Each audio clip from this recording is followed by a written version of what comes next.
Evaporation is the change of state in a substance from liquid to a gas.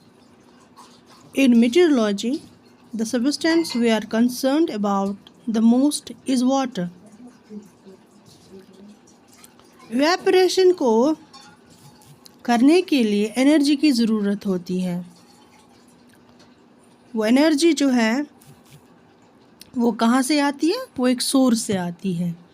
For example the sun, the atmosphere, the earth और the objects on the earth such as humans. Everyone has experienced evaporation personally. हम evaporation को कैसे observe करते हैं? जब भी कोई body heat up होती है ड्यू टू एयर टेम्परेचर और through exercise. For example body sweats secreting water onto the skin.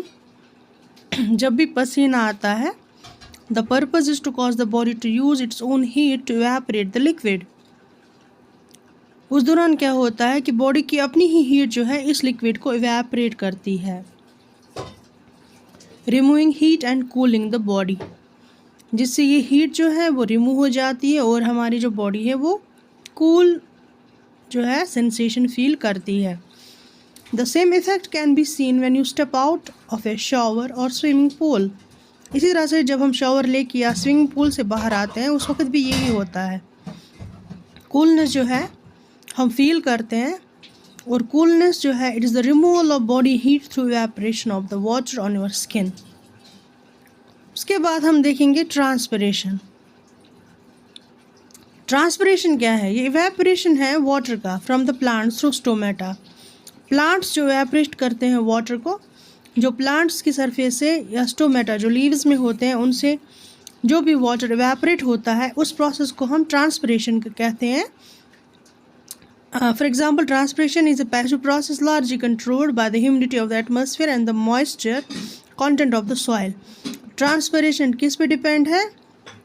It is controlled by the humidity. Atmosphere में कितनी ह्यूमिडिटी होगी उसी हिसाब से ट्रांसपिरेशन होगा और सॉइल में कितना मॉइस्चर कंटेंट होगा। Of the transferred water passing through the plant only 1% is due in the growth process of the plant. Transpiration का जो भी वाटर होता है, ट्रांसफर्ड वाटर जो होता है जो प्लांट से निकलता है उसका 1% ग्रोथ प्लांट की ग्रोथ के लिए यूज़ होता है। रिमेनिंग 99 जो है वो एटमॉस्फेयर में चला जाता है। जो भी प्लांट जो है जो condensation is a process whereby water vapour is changed into a liquid state. Condensation में वाटर वेपर जो है वो लिक्विड स्टेट में वापस चेंज होता है। इन द एटमॉस्फेयर कंडेंसेशन में अपीयर एज क्लाउड्स और ड्यू। आप देख सकते हो कंडेंसेशन जो है वो अपीयर होता है in the form of clouds और dew drops. This process is a process whereby water appears on the side of an uninsulated cold drink bottle. आप देख सकते हो कभी कभार कोल्ड ड्रिंक बॉटल जो होती है अनइंसुलेटेड, उसका जो बाहर का सरफेस होता है उस पर वाटर ड्रॉपलेट्स होते हैं। वो कैसे आते हैं? क्योंकि there is a difference between the two temperatures, the air temperature and the dew point temperature. दो टेम्परेचर्स के बीच में एक डिफरेंस होता है जिससे ये ड्यू ड्रॉप्स बनती है। Due point is a temperature at which the due can form. इसीलिए इस पॉइंट को हम बोलते हैं ड्यू पॉइंट, क्योंकि ड्यू पॉइंट पे ही ड्यू बनता है। It is the point eight which air become saturated and can not hold any more water vapour. ये वो टेम्परेचर है, ये वो पॉइंट है जहाँ पे एयर जो है वो सैचुरेट होता है और उसमें हम और वाटर वेपर को होल्ड नहीं कर सकते। Any additional cooling causes water vapour to condense. अगर एडिशनल कूलिंग होती है तो वाटर वेपर जो है वो कंडेंस होता है। Foggy conditions often occur when air temperature and dew point are equal. तो जब भी आप देखोगे एटमॉस्फेयर में एयर टेम्परेचर और ड्यू पॉइंट बराबर होंगे तो क्या बनता है? फॉग बनता है। So condensation is the opposite of evaporation. Since water vapour has a high energy level than that of the liquid water, when condensation occurs the excess energy in the form of heat energy is released. This release of heat aids in the formation of hurricanes. तो यहाँ पर आपको समझ आया होगा कि hurricanes कैसे बनते हैं। जब भी एक्सेस एनर्जी जो हीट की फॉर्म में निकलती है, ये हीट जो है यही hurricanes के बनने का कारण बन जाती है। उसके बाद है precipitation. Precipitation results when tiny condensation particles through collision and collisions grow too large for rising air to support and thus fall to the earth. Precipitation can be in the form of rain, hail, snow or sleet. Precipitation कब होती है? जब ये छोटे छोटे condensed particles जो होते हैं, टाइनी कंडेंसेशन पार्टिकल्स, इनमें कोल्यूजन होता है और ये बहुत बड़े बन जाते हैं, इतने बड़े कि they are too large for the rising air to support. तो बहुत ज़्यादा मतलब एयर जो है इनको सपोर्ट नहीं कर सकता, इसीलिए वो नीचे गिर जाते हैं। और नीचे किस सूरत में गिरते हैं वो? या तो हेल या रेन या स्नो और स्लीट की सूरत में नीचे गिरते हैं। प्रेसिपिटेशन जो है ये एक प्राइमरी वे है फ्रेश रेनफॉल का, और फ्रेश जो वाटर है अर्थ में वो प्रेसिपिटेशन से ही आ जाता है। जो फ्रेश वाटर अर्थ पे होता है, रिवर्स में होता है या स्ट्रीम्स में होता है फ्रेश वाटर, वो ड्यू टू रेनफॉल आता है, स्नोफॉल आता है, and this is mainly the result of precipitation. On average the world receives about 38.5 each year और both the oceans and the land masses. तो अगर हम अर्थ की वर्ल्ड की बात करेंगे तो पूरा वर्ल्ड जो है ये 38.5 यानी कि 90 mm जो है ईच ईयर ये जो प्रेसिपिटेशन है रिसीव करता है, और वो कहाँ जाता है? ओशंस में और लैंड मासेस में चला जाता है। उसके बाद है रन ऑफ। रन ऑफ जो है वो कब होता है? When there is an excess of precipitation and the ground is saturated. Runoff तब होता है जब प्रेसिपिटेशन बहुत ज़्यादा होती है और जो ग्राउंड है वो सैचुरेट हो जाता है। रिवर्स, लेक्स जो है वो कैसे बनते हैं? रन ऑफ से बनते हैं। Some runoff evaporates into the atmosphere but most water in rivers and lakes return to the oceans. तो रन ऑफ जो है आधा जो है इवेपोरेट हो जाता है और मोस्टली जो रन ऑफ है वो रिवर्स में रहता है, वाटर लेक्स में रहता है और फिर ओशंस में वापस चला जाता है। If runoff water flows into a lake only with no outlet for water to flow out, then evaporation is the only means for water to return into the atmosphere. But most water in rivers or lakes return to the oceans. If runoff water flows into the lakes only with no outlet for water to flow out, the evaporation is the only means for water to return. As water evaporates, impurities or salts are left behind. As a result, the lake becomes salty, as in case of Great Salt Lake in Utah or Dead Sea in Israel. So evaporation जो है जब इस run of water का जो कि reverse और lakes और oceans में जो अब कलेक्ट हो गया, एवापोरेशन जो है जब इस रन ऑफ वाटर का एवापोरेशन होता है, फिर से हाइड्रोलॉजिकल साइकिल जो है वाटर का वो फिर से शुरू होता है। कुछ वाटर जो है वो पर्कुलेट होता है इनटू द सॉइल और फिर चला जाता है अंडरग्राउंड वाटर में। किस लिए? ताकि हम इसको फिर से निकाल पाएँ और प्लांट्स इसको फिर से यूज़ कर पाएँ, अगेन फिर ट्रांसपिरेशन हो और ये जो वाटर साइकिल है ये कंटिन्यू रहे। So this was water cycle. इसके बाद अब आता है कार्बन साइकिल। तो second we will see carbon cycle, या जिसको हम कार्बन डाइऑक्साइड साइकिल भी कहेंगे। Carbon cycle shows how carbon moves between the atmosphere, oceans, soil, rocks, involving key processes like the photosynthesis, respiration, decomposition, ocean absorption and burning fossil fuel. Carbon cycle जो है इससे हमें पता चलता है कि कार्बन कैसे मूव करता है between the ocean layers and between the atmosphere, between the plants and the animals.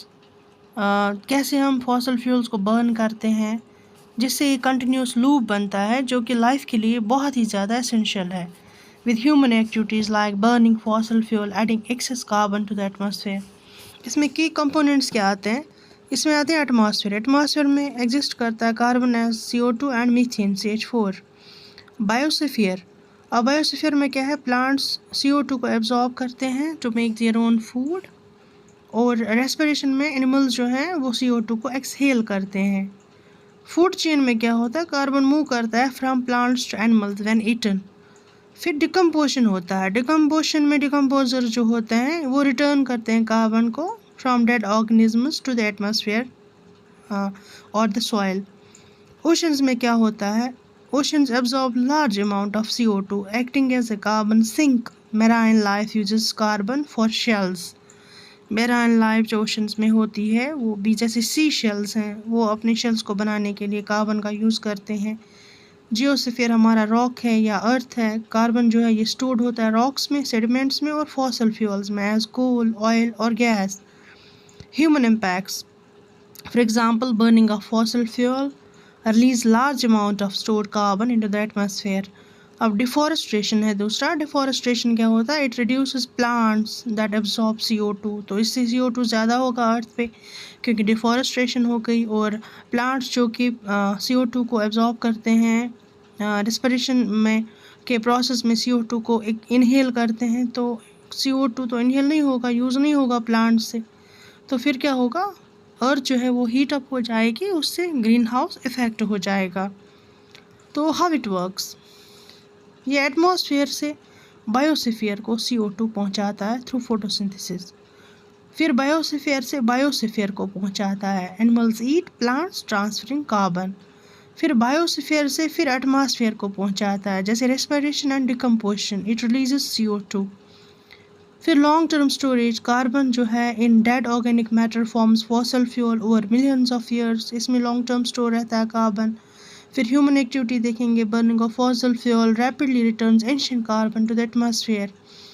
तो जो हम फॉसल फ्यूल जलाते हैं, कोल, पेट्रोलियम, ये फिर से कार्बन को एटमॉस्फेयर में छोड़ देता है, रिटर्न करता है एंशिएंट फॉसल फ्यूल को in the form of carbon, but it adds this carbon to the atmosphere, disrupting balance. So this was the carbon cycle or the carbon loop. Now इसके बाद हमारा अगला आता है, that is nitrogen cycle. We will see what nitrogen cycle is. Nitrogen cycle is a biogeochemical process through which nitrogen is converted into many forms. Nitrogen भी एक biogeochemical process है जिसमें नाइट्रोजन बहुत सारे फॉर्म्स में कन्वर्ट होता है, consecutively passing from the atmosphere to the soil to organism and back into the atmosphere. पहले पास ऑन होता है एटमॉस्फेयर से सॉइल के पास, फिर सॉइल से ऑर्गेनिज्म के पास, और फिर से एटमॉस्फेयर के पास नाइट्रोजन वापस चला जाता है। It involves several processes such as nitrogen fixation, इसमें आता है नाइट्रिफिकेशन आता है, डिनाइट्रिफिकेशन आता है, डीके एंड प्यूट्रिफिकेशन आता है। नाइट्रोजन गैस जो है ये दोनों फॉर्म्स में एग्जिस्ट करती हैं, organic as well as inorganic forms. Organic forms में नाइट्रोजन एग्जिस्ट करता है लिविंग ऑर्गेनिजम्स में, and they get passed through the food chain by the consumption of other living organisms, और पास ऑन होता है through food chain. Inorganic forms में nitrogen जो है वो हमें मिलता है एबंडेंस में एटमॉस्फेयर में। नाइट्रोजन जो है ईजिली अवेलेबल होता है प्लांट्स को by symbiotic bacteria which can convert the inert nitrogen into the usable form such as nitrites and nitrates जो प्लांट्स यूज़ करते हैं। Nitrogen undergoes various types of transformation to maintain a balance in the ecosystem. Nitrogen जो है इसमें बहुत सारी transformations होती हैं ताकि जो हमारा इकोसिस्टम है उसमें बैलेंस बन के रहे। This process extends to various biomes with the marine nitrogen cycle being one of the most complicated biogeochemical cycles. अब नाइट्रोजन साइकिल जो है, नाइट्रोजन साइकिल में कुछ प्रोसेसेस आते हैं, कुछ स्टेप्स आते हैं, जिसमें पहला आएगा नाइट्रोजन फिक्सेशन, फिर आएगा नाइट्रिफिकेशन, फिर आएगा एसिमिलेशन, फिर अमोनिफिकेशन, और लास्ट पे आएगा denitrification. This process take place in several stage, और इस स्टेज जो है वो कैसे हैं? जैसे नाइट्रोजन फिक्सेशन प्रोसेस है, इसमें इनिशियल स्टेप में नाइट्रोजन साइकिल में क्या होता है, nitrogen N2 which is primarily available in as an inert form, क्योंकि नाइट्रोजन जो है वो एक इनर्ट फॉर्म में होता है, ये कन्वर्ट होता है यूजेबल फॉर्म में, दैट इज़ अमोनिया, जिसको NH3 हम कहते हैं। During the process nitrogen fixation, the inert form of nitrogen is deposited into the soil from the atmosphere and surface water mainly through the precipitation. Nitrification में क्या होता है, nitrogen fixation में क्या होता है कि जो इनर्ट फॉर्म ऑफ गैस है नाइट्रोजन, ये डिपॉजिट होता है सॉइल्स में, एटमॉस्फेयर के थ्रू आता है, फिर सॉइल में डिपॉजिट होता है और वाटर सरफेसेस में मेनली थ्रू प्रेसिपिटेशन, जब पानी बारिश की सूरत में गिरता है या स्नोफॉल की सूरत में गिरता है। इस प्रोसेस में क्या होता है, nitrogen fixation is completed by symbiotic bacteria. इस नाइट्रोजन फिक्सेशन को कंप्लीट करता है एक बैक्टीरिया जिसको हम बोलते हैं symbiotic bacteria, which are known as, जिनको हम डाइजोट्रॉप्स कहते हैं। इसमें आता है एजोटोबैक्टर एंड राइजोबियम, दो आते हैं इसमें। They have a major role in this process. This bacteria consist of a nitrogenase enzyme. इनमें एक एंजाइम होता है जिसको हम नाइट्रोजनेस बोलते हैं, जो इनकी जो नाइट्रोजन फिक्सेशन में जो क्या करते हैं, गैसेस नाइट्रोजन को कंबाइन करते हैं हाइड्रोजन के साथ और अमोनिया बनाते हैं। नाइट्रोजन फिक्सेशन कैन ओकर either by atmospheric fixation which involves lightning. Nitrogen fixation जो है लाइटनिंग से भी होता है, या इंडस्ट्रियल फिक्सेशन होता है by manufacturing ammonia under high temperature and pressure conditions. फिर क्या होता है कि नाइट्रोजन फिक्सेशन जो है, नाइट्रोजन फिक्सेशन के बाद आता है nitrification. In this process the ammonia is converted into nitrite. इसमें अमोनिया कन्वर्ट होता है, वही अमोनिया जो पहले बना था नाइट्राइड में कन्वर्ट होता है। Nitrides are formed by oxidation of ammonia. Ammonia oxidise होकर नाइट्राइड बनाता है और इसको बनाने में हेल्प करता है Nitrosomonas bacteria species. Later the producer nitride are converted into nitrides by Nitrobacter.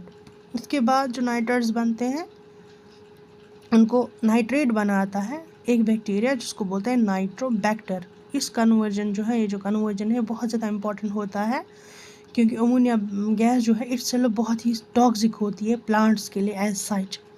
फिर उसके बाद आता है एसिमुलेशन। एसिमुलेशन में क्या होता है, plants take in the nitrogen compound from the soil with the due help of the roots. Plants से नाइट्रोजन एब्जॉर्ब करते हैं which are available in the form of ammonia nitrite ions, nitrate ions और ammonia ions, and are used in the formation of plant and animal proteins। जो nitrite, nitrate और ammonia ions जो available होते हैं इन the form of nitrate and nitrite ions की सूरत में होते हैं प्लांट्स को अवेलेबल, तो वो क्या करते हैं, इससे अपने प्रोटीन्स बनाते हैं plants. This way it enters the food web. फिर अमोनिफिकेशन होता है, जब प्लांट डाई होता है, नाइट्रोजन जो है प्रेजेंट होता है इसमें प्लांट में, तो in the organic matter is released back to the soil, वापस सॉइल को मिलता है। डिकम्पोजर्स नेमली बैक्टीरिया और fungi present in the soil convert the organic matter back into the ammonia. फिर से वो ऑर्गेनिक मैटर उसी फॉर्म अमोनिया फॉर्म में वापस आ जाता है। उसके बाद है डिनाइट्रिफिकेशन। डिनाइट्रिफिकेशन वो प्रोसेस है जिसमें nitrogen compound make their way back into the atmosphere by converting nitrate into the gaseous nitrogen. फिर क्या होता है, डिनाइट्रिफिकेशन में ये जो नाइट्रोजनस कंपाउंड्स होते हैं फिर से एटमॉस्फेयर में एंटर होते हैं इन the form of ions, in the form of nitrogen gas. Nitrogen gas कैसे बनती है, जो ऑलरेडी आयंस प्रेजेंट होते हैं ना, वो आयंस जो हैं वो ब्रेक हो जाते हैं डिनाइट्रिफिकेशन में, जिसमें क्या होता है, नाइट्रेट आयन जो है ना वो गैसेस नाइट्रोजन में कन्वर्ट होकर एटमॉस्फेयर में वापस चला जाता है। इसी तरह से नाइट्रोजन साइकिल जो है वो कंप्लीट होता है। The process of nitrogen cycle occurs in some marine ecosystems also as in the terrestrial ecosystems. इसी तरह से ये मैराइन इकोसिस्टम्स में भी होता है, जैसे कि ज़मीन पे होता है वैसे ही ओशंस में भी होता है। The only difference is that it is carried out by the marine bacteria. तो वहाँ पे जो बैक्टीरिया इसको करते हैं उनको बोलते हैं हम मैराइन बैक्टीरिया। अब नाइट्रोजन साइकिल की इम्पोर्टेंस ये है कि ये प्लांट्स को सिंथेसाइज, क्लोरोफिल सिंथेसाइज और अपने नाइट्रोजनस कंपाउंड्स को सिंथेसाइज करने में हेल्प करता है। Helps in converting inert nitrogen gas into the usable form of for plants. और इन द प्रोसेस ऑफ इम्यूनिफिकेशन जो है the bacteria help in decomposing the animal and the plant matter which indirectly helps to clean up the environment. Nitrates or nitrites are released into the soil which helps in enriching the soil। और फिर last पे nitrogen जो है ये integral component है cell का, and it forms many crucial compounds and important biomolecules of our cells। Friends, this was all for today. Hope you have understood it well. So we will meet tomorrow. Till then, goodbye.